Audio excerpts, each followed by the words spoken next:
My name is Vince Speranza. I served with H Company, 501, 101st Airborne Division here in Bastogne, 1944. And what I will relate is how the second day of the battle in Bastogne, the Germans had slipped around and they had surrounded the town, and we had no place to put the wounded. And so the church, which still had big stone walls, had all the windows were blown out, but on the floor of the church is where we put the wounded. And my friend had gotten hit in both legs, and he was lying on the floor of the church. The Germans had captured the field hospital, and so we had no equipment. And we went into the town and we took all the curtains from the windows and the bedspreads and so on to wrap the wounded in. And those of us that had 2 blankets, we donated one of the blankets for the wounded on the floor. My foxhole was like 4 miles out of town there, where we were dug in on the ridge. And my sergeant sent me to the town to get batteries for the radio. The radio batteries were gone. And while I was in town, I went to look for my friend who was wounded. And I found him laying on the floor there. His name was Joe Willis. And I said, Joe, you know, how you doing? He said, don't worry. He said, a couple of pieces of shrapnel in the legs. He said, I'll be out of here in a couple of days. So I said, okay, well, listen, Joe, I got to go back. Can I do anything for you before I leave? He said, yeah, go find me something to drink. I said, Joe, where the hell am I going to find you something to drink? We're surrounded and cut up. There's no supplies coming in. He said, go look in the taverns. I said, they're all bound. Go look, see what you can find. So I go back from the church, down the road there. I walked into one of the taverns, and it was all broken glass, everything, so there was nothing there. I went a little further down the road, I went to another tavern, and the bar there had the beer thing there. When I pulled the lid, the beer came out. My helmet, you know, the same helmet that in the foxhole you use, and I filled it up with beer. I went back to the church, stepped in there, and the wounded, I said, hey, Joe, I got some beer. And he said, oh. He sat up and I poured him some beer. Hey, give me some of that. Hey, give me some of that. And I'm like an old cow, you know, feeding everybody with the beer. And I ran out. They said, go get some more. So I go back to the fill up the helmet, take it back to the church, and standing in the doorway of the church is the regimental surgeon. He's standing like this. He's a major, you know, I'm a private soldier. He's standing like this. He said, what the hell are you doing, soldier? I said, giving aid and comfort to the wounded. He said, you stupid bastard, don't you know I got chest cases and stomach cases in there? You give them beer, you'll kill them.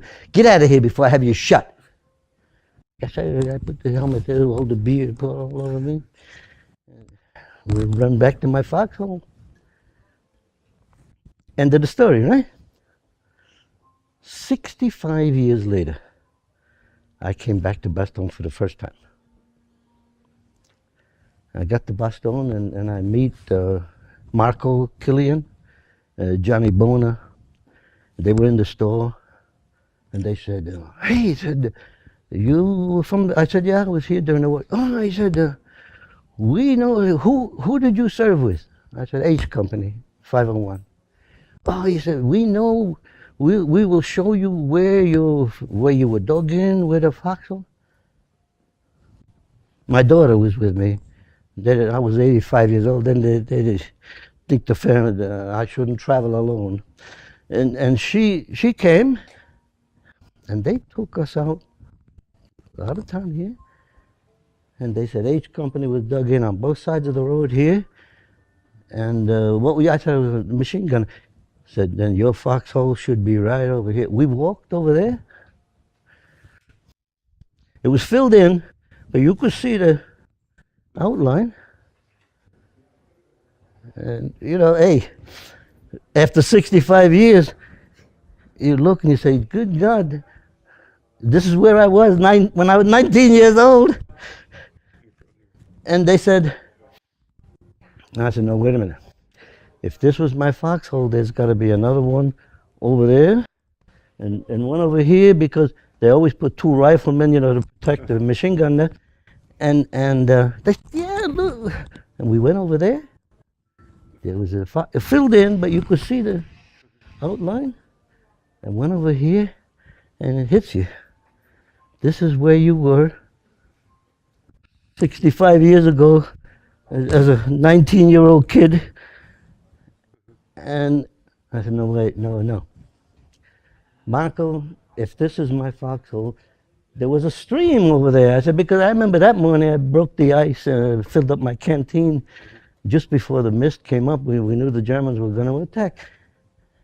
He said, yeah. He said, you can't see it because of the grass. And we walked over there, and God damn it, there was the stream. And I said, now I know for sure. This is where I was. And what comes back hitting me now was that first morning of the battle. You know, there was snow all over the road, all over the ground. And there's like a mist. You can't see anything yet. Mm-hmm. But the German tanks were on the left flank and the right flank. And they opened up and artillery started. And the ground, my machine gun was here, it sloped down for like about 400 yards. I remember I set the sight for 400 yards. And then the ground went up to where the Germans were dug in. They didn't know it, and we didn't know it. But in that valley, there were barbed wire fences covered with snow. But when the first attack came, they ran into the fences. And we went to open up, and the lieutenant said, no, not yet.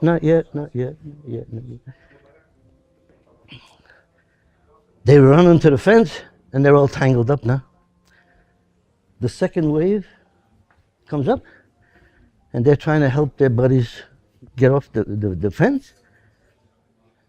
And no, not yet. The third wave comes up. And now you got knots of guys all trying to struggle through the snow there. And then the lieutenant said, now. And the slaughter was, the snow turned red.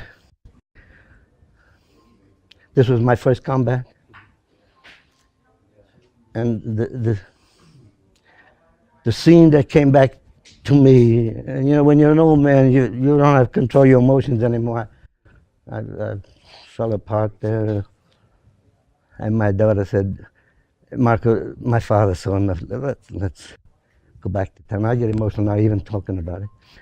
But we came back to Bastogne, and I said to Marco, I take you to lunch. We went to the Leo here. And we, at the lunch, I ordered 3 bottles of wine. I said, I'm going to change the mood here. We're going to get happy. You know, so we started drinking wine and talking, laughing, and telling stories. So I told them about the beer story that I just told you. I said, well, you know, during the war, and they're going like this. You were the GI that gave beer to the wounded during the war? I said, yeah. They said, you with the helmet, the beer in the church? I said, yeah. They said, man, don't you know you're famous in Europe? I said, what the hell are you talking about?